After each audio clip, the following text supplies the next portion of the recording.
Hello বন্ধুরা, তোমরা সবাই কেমন আছো? সকলকে জানাই শুভ নববর্ষ। আজকে তোমাদের সাথে শেয়ার করব চিকেনের রেসিপি। তার জন্য নিয়েছি 1 কিলো চিকেন। চিকেনটা ভালো করে ধুয়ে নিয়েছি। দিয়ে দিব তার মধ্যে সে পেস্ট করা মশলাটা, আর দিব স্বাদ মতো নুন, পরিমাণ মতো হলুদ, আর দিব রসুন, আর দিব পেঁয়াজ কুচি। এখানে আমি পেঁয়াজ কুচিটা একটু বেশিই দিয়েছি, তোমরা চাইলে কমও দিতে পারো। আর দিয়েছি তেজপাতা, জিরে, আর দিয়েছি সর্ষের তেল। দিয়ে ভালো করে মাখাবো। তোমরা কে কোথা থেকে আমার ভিডিও দেখছো কমেন্ট করে জানিও।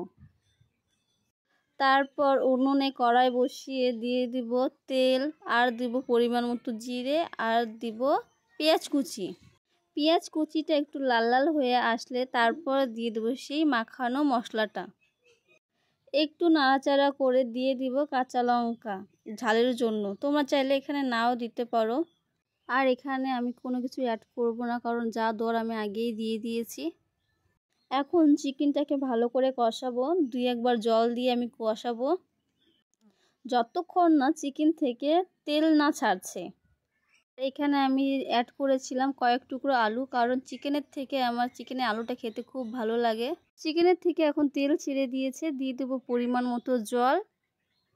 ঝোলটা ভালো করে ফুটে আসতে দিয়ে দিব গরম মশলা। গরম মশলা দিয়ে নামিয়ে নিলে রেডি চিকেন। আমার রান্না যদি ভালো লেগে থাকে প্লিজ লাইক অ্যান্ড সাবস্ক্রাইব করে দিও।